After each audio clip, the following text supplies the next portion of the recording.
Hi, I'm John Serruto, and welcome to this HTTV special, Coach's Corner. He has spent 40 years coaching at his former high school. During that time, he has been part of many outstanding teams, but his greatest rewards come from having the opportunity to impact so many young lives. He is New Providence's Art Cattano.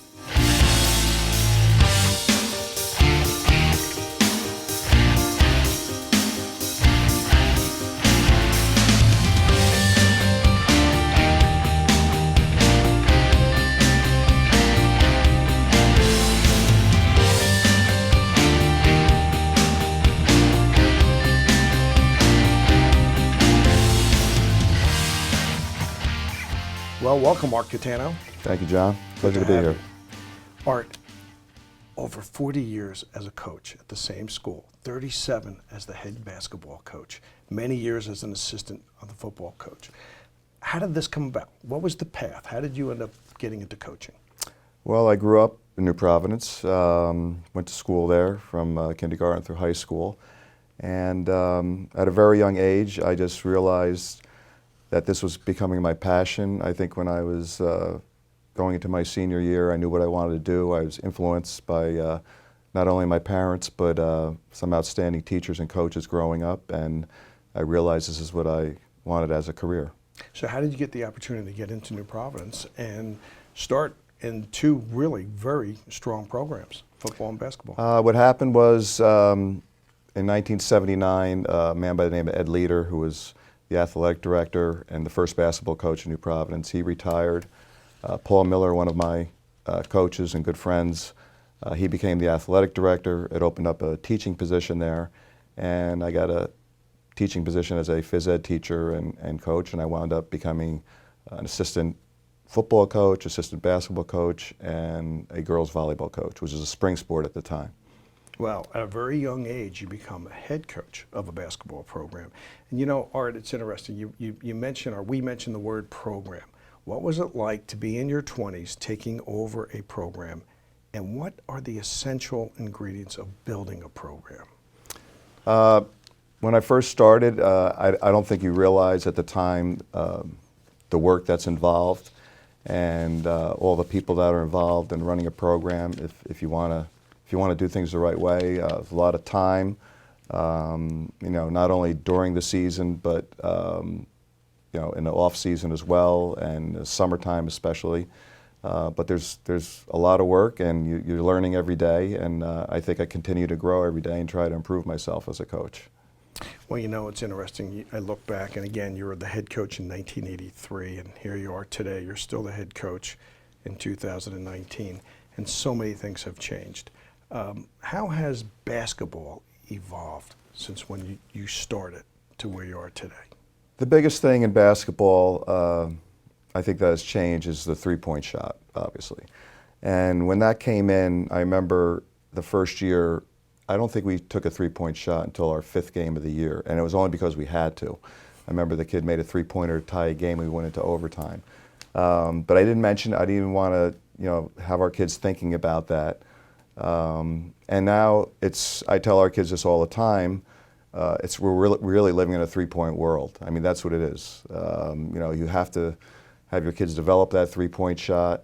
The inside game has sort of become a little bit of a thing of the past.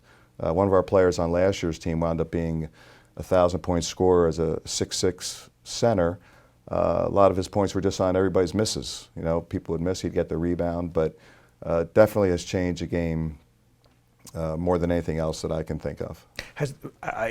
You and I had talked about this previously, and the tempo of the high school game has really picked up since 1983, 1985. Very fast. You know, we try to play at a very fast pace ourselves now. Even this year, we're trying to do some different things defensively that'll, you know, pick up the tempo and put a little more pressure on teams. But we get it and we try to go. Like teams score, we try to go. We get a rebound, we try to go, and that's the way the game has evolved as well. There's still not a shot clock, but teams still seem to be playing at a very, very high level, very fast pace. So let's go back a bit, though, Art. You know what? You are unique in today's world. You had some major responsibilities in another sport also. Why don't you tell us about that?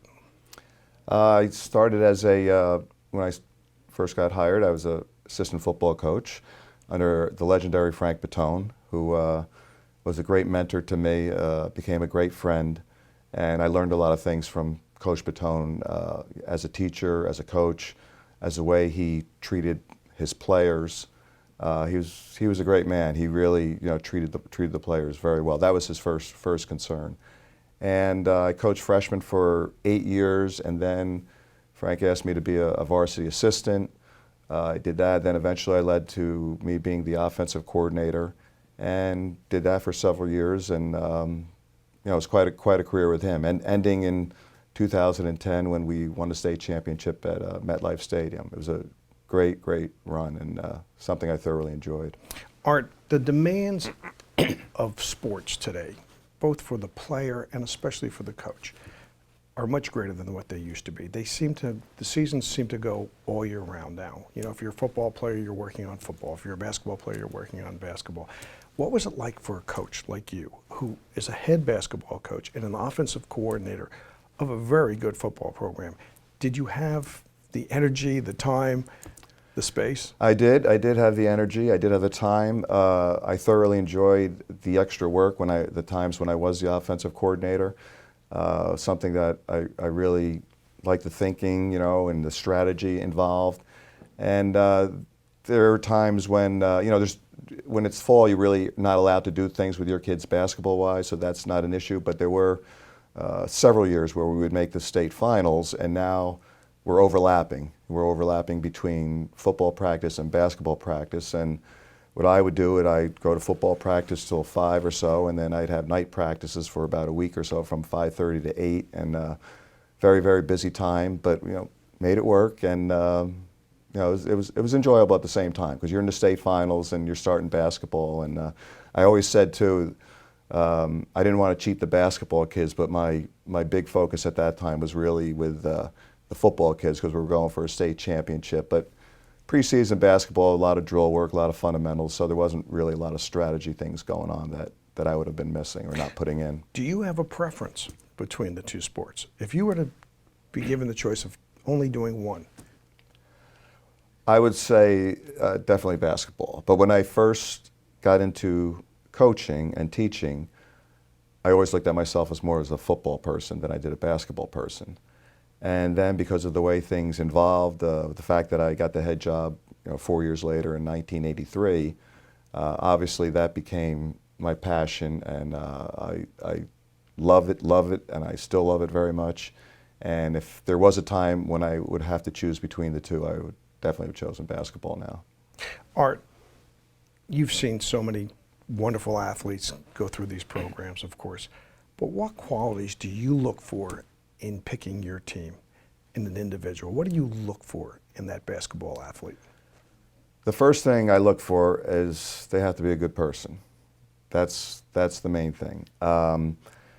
It's funny because as time has gone on, there always seems to be somebody that I see, whether it's at 7th grade or 8th grade, and I go to their games as much as I can, and I might see a kid, just stand out to me first as a player. He just does something that catches my eye, and then I want to get to know him. If they're going to be in our program, I want to get to know him. I want to get to know, is he a good kid? Is he reliable? Is he respectful to his parents? Is he a good student? Is he a good student in school in terms of his behavior, things like that? And that sort of kept me going, because I'll see a kid like that and I'll go, well, now I got to stay another 4 years, and then there's somebody else, and people say to me, well, there's always going to be somebody, and that's the way it's been. There's like this special kid that I want to coach, and we ask all of our kids to behave and act, a certain way. Dress up for away games. We're playing tonight. Our kids will all be wearing shirt and ties. We just want to have that image. So you have certain disciplines that also go along with being a player and being part of your program. Yes, and now that people know what they're getting into, and then I always meet with the 8th graders at the end of the year, and if you're interested in coming out for basketball, we just sort of talk about our program a little bit. And a lot of them are well aware of what we do, not only on the court but off the court as well, and what's expected of them. Well, Art, again, you were a multiple sport coach, and today we talk about the specialization How do you feel about specialization versus multiple sport athletes? I really think they should play multiple sports. There's been studies about that as well, as well as just the way we feel as a school district. We're a small school, we're a Group 1 school. We need to share our athletes. We encourage our kids to play multiple sports. That's another thing I learned from Coach Baton. He always encouraged the kids to play, basketball or wrestle or baseball, track. He liked going to watch the kids compete, which is something I learned from him as well. I enjoy watching our kids play other sports. And it's just been proven that it's better off for them, physically and mentally to play something else and enjoy yourself, because you only go through high school once, so you might as well enjoy everything you can about it. As a coach, do you feel a responsibility to support or help the athlete to go to the next level if they so choose? Oh, absolutely. We've had a few kids that have, and again, we're not a big basketball power in terms of our kids, going to Division I schools. Over the years, I've had 3 players go to Division I, a couple players Division II, multiple play Division III. And if a kid does express an interest in playing college basketball, I do whatever I can to help them. Do a lot of research, try to get them in the right place. We have a player coming back this year, Sean Dillon, who just verbally committed to a school called Seton Hill, not Seton Hall, Seton Hill. There's a little confusion there, Division II school outside of Pittsburgh. And I spent a lot of time with him and his family just trying to find the right place for him, and things are going to work out for him. Okay, now I know you haven't had many Division I players and maybe not that many playing on the college level, but you've won 2 state championships. And in the state of New Jersey, there are 4 groups that we talked about. Correct. In the public school. In New Providence, in the public school division, and New Providence has won 2, and they're 20 years apart. Yes. Art, tell us a little bit about what it's like to become a state champion in this state in basketball. It's a great feeling. I remember in '99 when we first won it. Very emotional, very exciting. We won at a tip-in at the buzzer down in Atlantic City to win the game. So that was, certainly very enjoyable. And then the landscape of all sports, high school sports, started changing changed quite a bit over the last 20 years in terms of, people recruiting kids, whether it's a public or non-public. Our section, Group 1, Section 2, is probably one of the toughest sections around. And I think a few years after we won in '99, there was an article in the Courier News, and a local high school coach, who was a good friend of mine and not putting us down in any way, said that the days of our Cattano winning a state championship are over because of the way things have gone in high school sports. And my greatest thrill about winning this year was the fact that there were so many people that thought it never could be done again. And we've always done it with our kids. When we won in '99, 3 kids on that team played baseball in college. 1 didn't play anything in college, and Mike Machin, who was our center, played at Division III, Drew University, basketball. This year, we only have 1. Sean Dillon is the only player who will go on and play basketball. Actually, I'm sorry, Brian Kelly is playing Division III at Rensselaer Institute. He's playing there. But the other kids are playing baseball, and other kids playing football.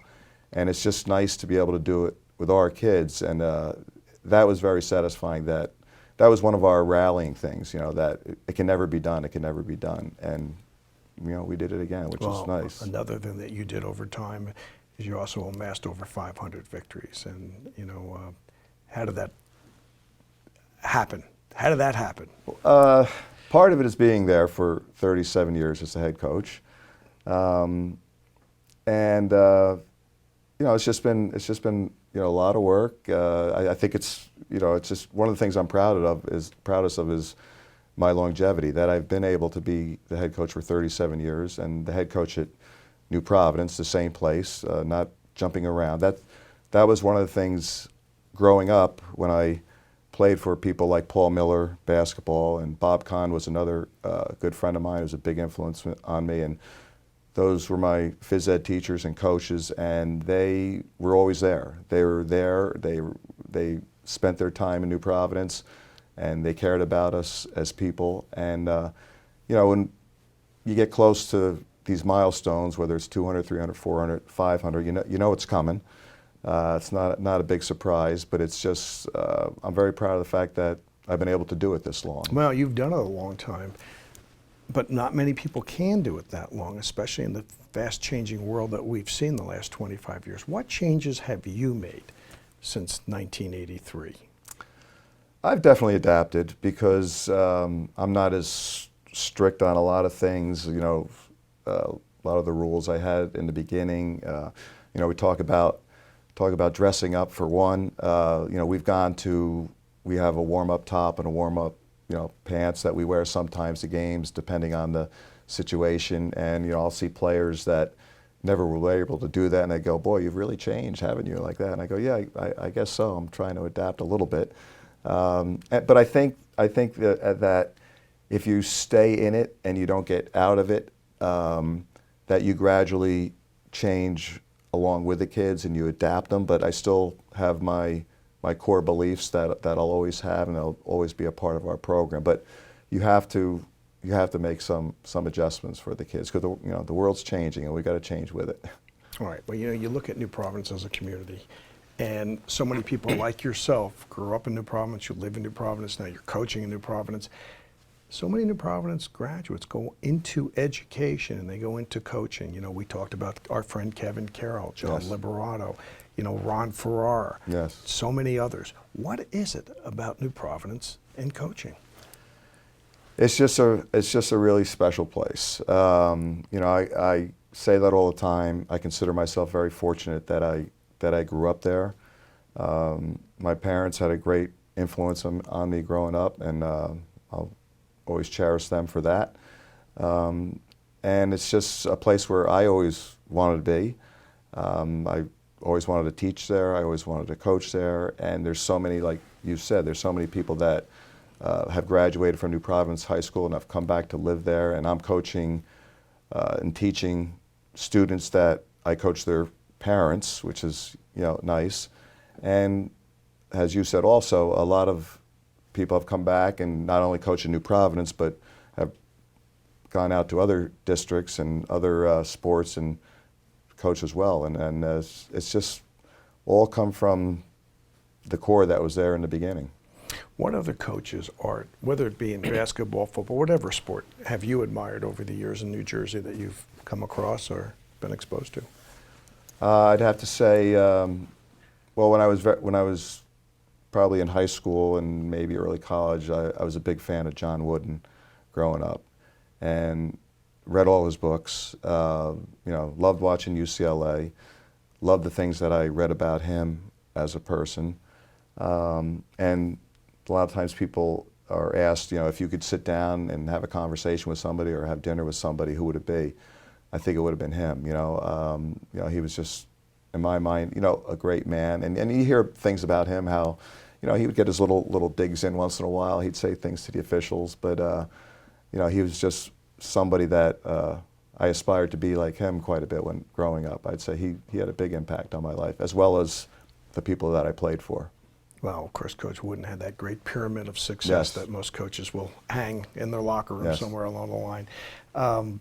Art, New Jersey, athletically, how do we stand versus the other states? You've done both football at a very high level, basketball, state championships. Do our boys compete afterwards at a high level? I think so. I think New Jersey, a lot of great athletes. Very high. We're one of the most respected. Our county itself in basketball, is one of the top counties in the state, and you see a lot of players, going on to play college. Football, we have players going, in all directions at a very high level. Same thing with baseball and wrestling. I think just getting back to New Providence, one of the things that I think is special about our place is that we're not just a one or two sport school. We're very successful, whether it's track or soccer, basketball, football. Some schools might have a strong football program, and then their soccer program isn't that good. And we seem to have a good balance there. Same thing with the winter sports and the spring sports, and we all support each other too, which is great. We're all pulling for each other, and that's always nice to see. I think that helps a lot. Well, an alum of New Providence High School who also went into coaching, an outstanding athlete, as is his whole family, Frank Alaco, and you started the basketball camp many years ago. Tell us about the basketball camp and where it is today. We started Excel in basketball in 1981. It's really Frank Alaco's camp. He's the director. I'm one of the co-directors. Frank was 2 years older than me in high school, so we grew up together. We competed together with each other. His brother Richard was in my class, very good friend of mine. As we've discussed, I'm considered the fifth son of the Alaco family, but they've been, very good friends and we're very close. But we started the camp, and we first started in New Providence, and I think we had 35 kids the first year, and it was something Frank always wanted to do. And then the following year, he started out in California, and I would go out to California every year, spend about 3 weeks out there, stay at Frank's house. We'd do the camp there, and then he'd come back and stay with his family, and we'd do the camp here for 2 weeks. And we went from 1 week, 35 kids, and then 100 kids, and 200 kids, and we get close to 200 kids a week still today. And it's very, very well known, and it's very successful, and it's certainly meant a lot to the friendship I have with Frank, and again, as his family as well. Kids are drawn from all over the state to come all to the over, camp. we get kids from Summit, Berkeley Heights, Chatham, Basking Ridge. People have come from all over to come to our camp. It's not just New Providence kids, but it goes fourth grade on up to high school, and we look forward to it every year. And Frank and I have, we just don't put it together. We spend a lot of time during the year, working on the camp as well. Art, I'm a parent who has a fourth, a fifth, a sixth grade kid, and I'm interested in my boy excelling and developing in the sport of basketball, for example. What type of advice can you give that parent to work with this child? Well, I would just say, just let them go out, and if they're that young, just let them go out and play as much as they can on their own. I hate to say back when we played, but that's what we did. We just played all the time. We played, in the summers we played football, and then later on we played basketball. And nowadays I think everything's very, very organized, and I don't think the kids go out as much and just learn the game themselves. I used to go to my basement, which had a ceiling like this high, and I'd be dribbling around, and I'd shoot a little rubber ball into my mother's laundry basket. That's things like that. But I think kids at a young age just really need to go out and have some fun. You're putting a smile on my face, because one of 5 wrestlers, we did the same thing well, at our house. There was a time a couple of years ago I was riding my bicycle around town, and I was going around all the fields, and it was spring, and it was a beautiful day, and it's like nobody was on the fields, and I'm like, why isn't somebody just out here playing? Why aren't kids just out here playing? And I was thinking they're probably not playing because they're only doing like organized stuff. Structured. And when they're not playing, now they're sitting at home and maybe doing their video games or something like that. And that's been a big change over the 40 years that I've been teaching. But you just don't see as much as that as you used to. Very little, actually. Art, you have so many things to be proud of course, over the years. But is there one thing or two things that really stand out? Well, I'd have to say one of the best things that happened to me was getting married to my wife, Claudia. I got married a little later on in life, and I was 49 years old. She had 4 children, and I always say I have 4. I don't really say I have 4 stepchildren. I say I have 4 children. I like to consider them my children, and along with that came 3 grandchildren, and certainly enjoy being around them. And it's a great thrill to me when I'll pull in a driveway and they're there and they come running out and they see me, and that's been a big impact on my life. Especially, like I'd say, my wife. She's changed me. She's very supportive. She understands. She knows what it's like as far as the teaching and the coaching and the time involved, because she's with me during those late nights after a game, and I come home and I'm working on another game. But she's always been there. She goes to as many games as she can.